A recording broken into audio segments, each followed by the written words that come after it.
Dubai ਘੁੰਮਣ ਗਏ ਗੁਰਸਿੱਖ ਨੇ ਹੋਟਲ ਵਿੱਚ ਲਿਆ ਕਮਰਾ। ਅੱਧੀ ਰਾਤ ਨੂੰ ਕਮਰੇ ਵਿੱਚ ਵੜ ਗਈ ਜਨਾਨੀ। ਫਿਰ ਜੋ ਹੋਇਆ ਦੇਖ ਸਭ ਦੇ ਉੱਡ ਗਏ ਹੋਸ਼। ਦੱਸਦੀ ਹੈ ਕਿ ਹੁਣ ਇੱਕ ਗੁਰਸਿੱਖ ਵਿਅਕਤੀ ਸੀਗਾ ਜੋ ਕਿ ਹੋਟਲ ਦੇ ਵਿੱਚ ਰਹਿ ਰਿਹਾ ਸੀਗਾ। ਦੁਬਈ ਘੁੰਮਣ ਗਿਆ ਤੇ ਉੱਥੇ ਉਸਨੇ ਹੋਟਲ ਦੇ ਵਿੱਚ ਕਮਰਾ ਲਿਆ ਤੇ ਜਦੋਂ ਉਹ ਹੋਟਲ ਦੇ ਵਿੱਚ ਉਸਨੇ ਕਮਰਾ ਲਿਆ ਤੇ ਰੋਜ਼ਾਨਾ ਇੱਕ ਔਰਤ ਜੋ ਸੀਗੀ ਉਸਦੇ ਕਮਰੇ ਦੇ ਵਿੱਚ ਝਾਕਦੀ ਰਹਿੰਦੀ ਸੀਗੀ। ਜਦੋਂ ਉਹ ਸਵੇਰੇ ਤੜਕੇ 4 ਵਜੇ ਉੱਠ ਕੇ ਨਿਤਨੇਮ ਵੀ ਕਰਦਾ ਤੇ ਉਦੋਂ ਵੀ ਜਿਹੜੀ ਉਹ ਔਰਤ ਸੀ ਉਸਦੇ ਕਮਰੇ ਵਿੱਚ ਤਾਕਚਾਨ ਕਰਦੀ ਤੇ ਜਦੋਂ ਬਾਹਰ ਚਲਾ ਜਾਂਦਾ ਤੇ ਰਾਤ ਜਦੋਂ ਦੇਰ ਰਾਤ ਵੀ ਵਾਪਸ ਆਉਂਦਾ ਤੇ ਉਦੋਂ ਵੀ ਔਰਤ ਖਿੜਕੀ ਥਾਣੀ ਜੋ ਹੈ ਉਸਦੇ ਕਮਰੇ ਵਿੱਚ ਝਾਕਦੀ ਰਹਿੰਦੀ। ਤਾਂ ਕੁਝ ਦਿਨ ਅਜਿਹਾ ਜਦੋਂ ਚੱਲਿਆ ਤਾਂ ਗੁਰਸਿੱਖ ਵਿਅਕਤੀ ਨੇ ਪਹਿਲਾਂ ਤਾਂ ਬੜਾ ਨਜ਼ਰਅੰਦਾਜ਼ ਕੀਤਾ। ਅੰਮ੍ਰਿਤ ਵੇਲੇ ਉਸਨੇ ਉੱਠ ਕੇ ਆਪਣਾ ਪਾਠ ਕਰਨਾ ਸ਼ੁਰੂ ਕਰ ਦਿੱਤਾ ਤੇ ਉਹ ਔਰਤ ਉਸ ਵੇਲੇ ਵੀ ਉਸਨੂੰ ਦੇਖ ਰਹੀ ਸੀਗੀ। ਉਸਨੇ ਨਜ਼ਰਅੰਦਾਜ਼ ਕੀਤਾ, ਫਿਰ ਉਹ ਬਾਹਰ ਚਲਾ ਗਿਆ, ਕੰਮਕਾਜ ਕਰਕੇ ਵਾਪਸ ਆਇਆ ਤਾਂ ਫਿਰ ਜਦੋਂ ਰਾਤ ਨੂੰ ਆਪਣੇ ਕਮਰੇ ਵਿੱਚ ਵਾਪਸ ਆਇਆ ਔਰਤ ਜੋ ਹੈ ਫਿਰ ਉਸਦੇ ਕਮਰੇ ਵਿੱਚ ਝਾਕ ਰਹੀ ਸੀਗੀ।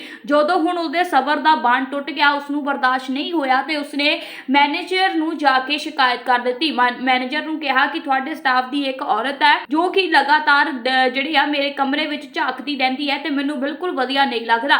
ਹਾਲਾਂਕਿ ਉਹ ਕੀ ਚਾਹੁੰਦੀ ਆ, ਉਸਦੇ ਮਨ ਵਿੱਚ ਕੀ ਹੈ ਮੈਨੂੰ ਇਹ ਨਹੀਂ ਪਤਾ, ਪਰ ਅਜਿਹਾ ਕਿਸੇ ਦੇ ਕਮਰੇ ਵਿੱਚ ਝਾਕਣਾ ਬੇਹੱਦ ਗਲਤ ਹੈ। ਤਾਂ ਉਸ ਤੋਂ ਬਾਅਦ ਫਿਰ ਮੈਨੇਜਰ ਨੇ ਸਾਰੇ ਸਟਾਫ ਨੂੰ ਬੁਲਾ ਲਿਆ ਤਾਂ ਉਸ ਗੁਰਸਿੱਖ ਵਿਅਕਤੀ ਨੇ ਦੱਸਿਆ ਕਿ ਇਹ ਕੁੜੀ ਹੈ ਜੋ ਮੇਰੇ ਕਮਰੇ ਵਿੱਚ ਝਾਕਦੀ ਹੈ, ਪਰ ਉਸਨੇ ਕਿਹਾ ਕਿ ਸਾਰਿਆਂ ਦੇ ਸਾਹਮਣੇ ਜੋ ਹੈ ਕਿਸੇ ਦੀ ਬੇਇੱਜ਼ਤੀ ਕਰਨਾ ਬਿਲਕੁਲ ਠੀਕ ਨਹੀਂ ਆ, ਬਾਕੀ ਸਭ ਨੂੰ ਭੇਜ ਦਿਓ। ਤਾਂ ਉਹ ਜਿਹੜੀ ਔਰਤ ਸੀ ਉਸਨੂੰ ਉੱਥੇ ਹੀ ਰੱਖਿਆ, ਬਾਕੀ ਸਾਰਿਆਂ ਨੂੰ ਭੇਜ ਦਿੱਤਾ ਗਿਆ।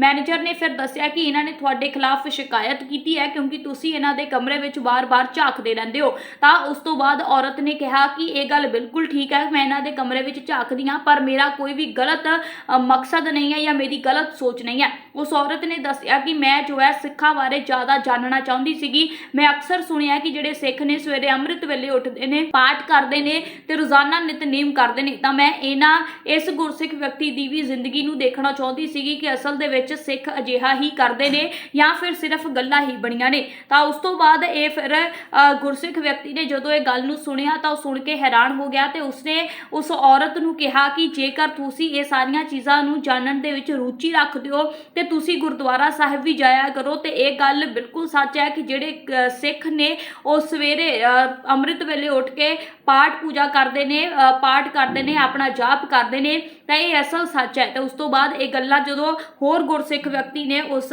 ਔਰਤ ਨੂੰ ਦੱਸੀਆਂ, ਸਿੱਖੀ ਬਾਰੇ ਥੋੜਾ ਗਿਆਨ ਦਿੱਤਾ ਤੇ ਗੁਰਦੁਆਰਾ ਸਾਹਿਬ ਜਾਣ ਦੀ ਸਲਾਹ ਵੀ ਦਿੱਤੀ। ਉਸ ਤੋਂ ਬਾਅਦ ਉਹ ਔਰਤ ਜੋ ਹੈ ਰੋਜ਼ਾਨਾ ਗੁਰਦੁਆਰਾ ਸਾਹਿਬ ਜਾਣ ਲੱਗ ਪਈ ਤੇ ਉਸ ਤੋਂ ਬਾਅਦ ਉਸਨੇ ਜੋ ਹੈ ਸਿੱਖੀ ਧਰਮ ਨੂੰ ਬੜੇ ਨਜ਼ਦੀਕੀਓਂ ਜਿਹੜਾ ਜਾਣਨਾ ਸ਼ੁਰੂ ਕਰ ਦਿੱਤਾ ਕਿਉਂਕਿ ਉਸਨੂੰ ਸਿੱਖੀ ਧਰਮ ਦੇ ਵਿੱਚ ਜਿਹੜੀਆਂ ਗੱਲਾਂ ਸੀਗੀਆਂ, ਚੀਜ਼ਾਂ ਉਸਨੂੰ ਬਹੁਤ ਮੋਹਿਤ ਕਰਦੀਆਂ ਸਨ ਤੇ ਉਸ ਤੋਂ ਬਾਅਦ ਉਸਨੇ ਆਪਣੇ ਜੀਵਨ ਨੂੰ ਵੀ ਸਿੱਖੀ ਧਰਮ ਦੇ ਵਿੱਚ ਬਦਲਣਾ ਸ਼ੁਰੂ ਕਰ ਦਿੱਤਾ।